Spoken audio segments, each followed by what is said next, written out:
Welcome to Kitchen Chemistry, otherwise known as cooking and baking for kids. My name is Kimberley and I'm one of the children's librarians at the Westland Public Library. Welcome to my kitchen. All of the recipes that we'll be making in this series are tried and true recipes that my family has enjoyed and I think yours will too. And the bonus is that each of these recipes tie in to a book that I will just have read the day before on Facebook Live. Most of these recipes will require little to no help from a grown-up, but if they do, you're always welcome to stop the video, prepare whatever it is you need help with, and then start again later in the day or even a few days later. I have to say there also might be a guest appearance by our little puppy Nina, or even my kids. All right, friends, let's get started with Kitchen Chemistry. Hi, friends. Today, we are going to make chalupas. Now, chalupa, when you translate it from the Spanish language, it means canoe or boat. And you'll see why it's called a canoe later on when we have one that we'll make into a canoe. But chalupas are traditional Mexican staples, and they're something that I grew up with my Mexican mother making pretty frequently at our house. I would eat them, my sister would eat them, all our friends would eat them, and they're pretty tasty. So I'm kind of excited to share something very personal with you guys. And like we have in the past, before we start, I'm going to give you a very specific list of tools that you'll want to have ready, so it'll make it much easier to make these. And then I'll give you the specific ingredients and the amounts that you're going to need them with. And then we will read through the recipe together, and then we'll get started.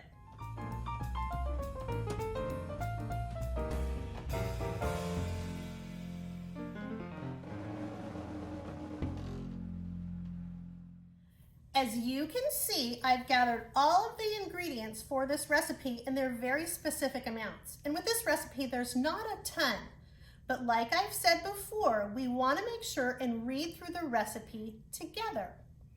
All right, to make chalupas, you want to put 2 cups of masa in a mixing bowl. Then add hot water in small quantities until you get the consistency of thick bread dough. It should be fairly firm and it'll be a little bit sticky since it's masa, but you want it still soft enough to shape into dough balls.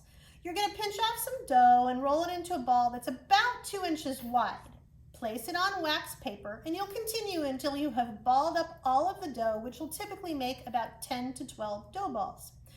Place those between 2 pieces of wax paper and then you'll flatten it down until it's about a ½ inch thick. You'll put them on the griddle or in a frying pan and brown the first side, which will take about 2 to 3 minutes. Flip it over and you'll brown the second side for another 2 to 3 minutes. And then you'll place it on a plate to cool because they're really hot. And then I'll show you how you can cut it open and add butter or cheese, which is delicious, and how to pinch the sides and to make a canoe, or in other words, to make a chalupa. And then of course you could add some toppings. All right. I think we're ready to get started making chalupas. Let's put our 2 cups of masa in the mixing bowl. And then we'll add that ½ teaspoon of salt. Give that just a little stir so that's fairly mixed together before we add the water. Now, like the recipe says, you'll want to make sure and add the water, hot water, so not lukewarm and not boiling, just hot, in small quantities. Really important because if you add it all at once, you get just a giant clump. It's not very easy to mix. So we're going to add it in small quantities. I'm going to stir. I'm going to do this a number of times.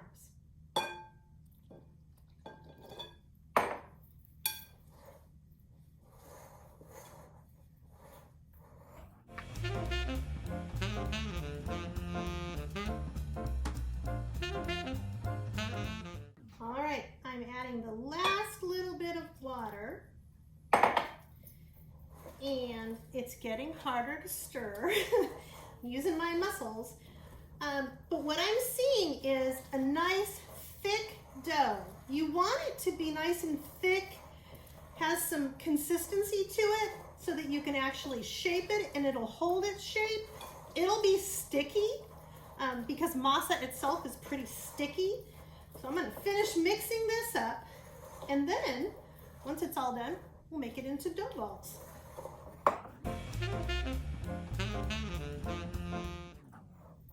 All right, friends, here's what the dough looks like. And you can see that it's a little bit sticky. Now it's time to pinch off some dough, and it may take you a couple of times to see exactly the right size to make the dough balls, but we'll pinch some off, put it between the palms of your hand, and roll it into a little ball, kind of like if you make cookies this way. And you want to get a fairly consistent size of about 2 inches. So this one looks about perfect. All right, I'm going to set it on a piece of wax paper, or if you don't have that, just a plate. And I'm going to make the rest of this bowl of dough turn into little 2-inch approximate wide dough balls.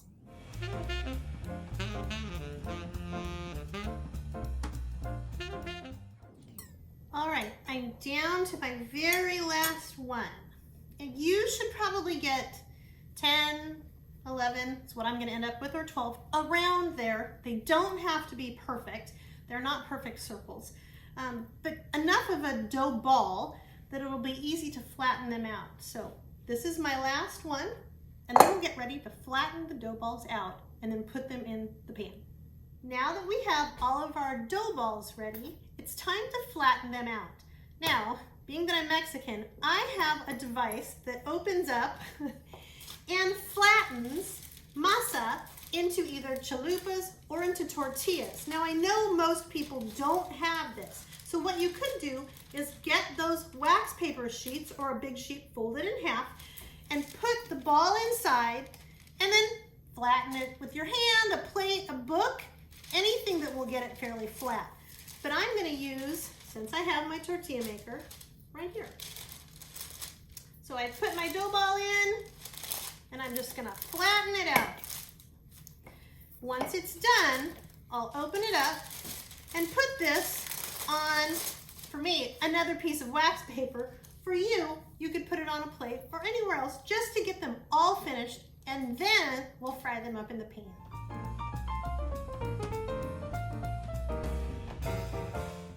Last one. All right, friends. I'm going to clean up this and get ready to put these in the pan. It is time to take our flattened chalupas and put them in the frying pan. Now you can use a griddle or a pan, whatever it is that has heat on it. You want to make sure that you get it and put it on a hot surface so that it can brown. It'll take about 2 to 3 minutes.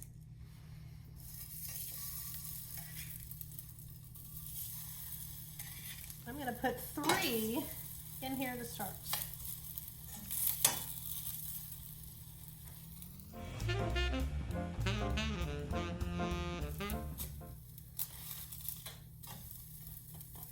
All right, I'm going to flip them. I may flip them back over again, but they're starting to get a tiny bit brown. So we'll leave them on here for another 2 or 3 minutes for this side to brown. Then we'll see if they're ready. Now you've probably seen me kind of push down on some of these. I just try to get any little pockets of air out so that they're nice and dense. Makes it easier when we make them into chalupas.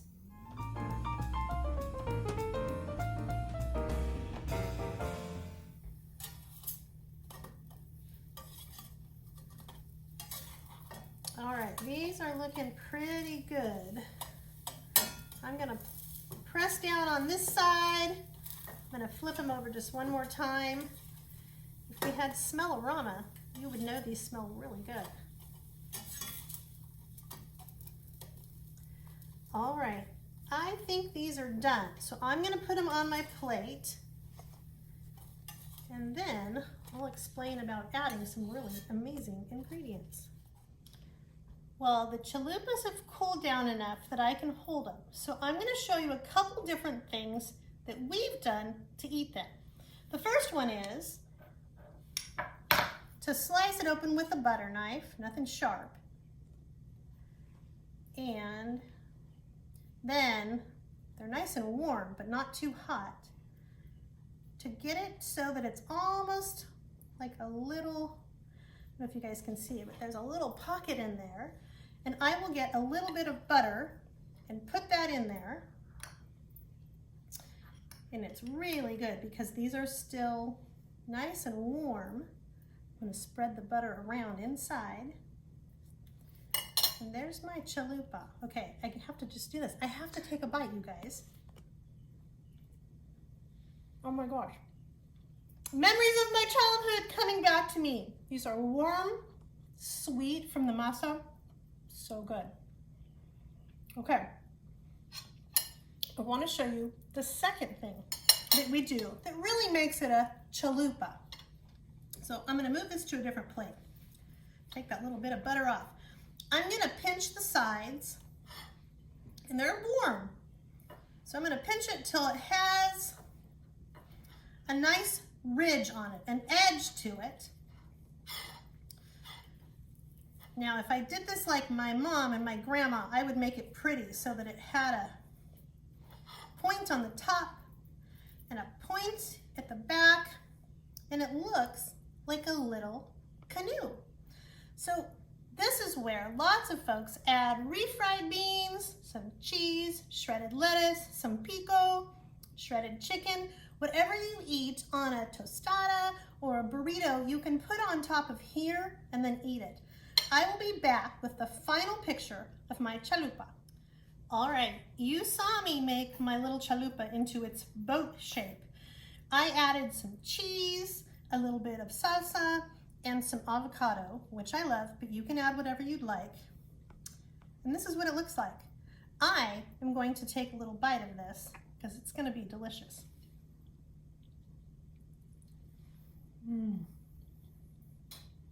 So good. All right, friends. Thank you for joining me for making chalupas. I hope you enjoyed yourself. I most certainly did. And as soon as we're done here, I'm going to finish eating my chalupa. Thanks. I hope to see you next time. Bye.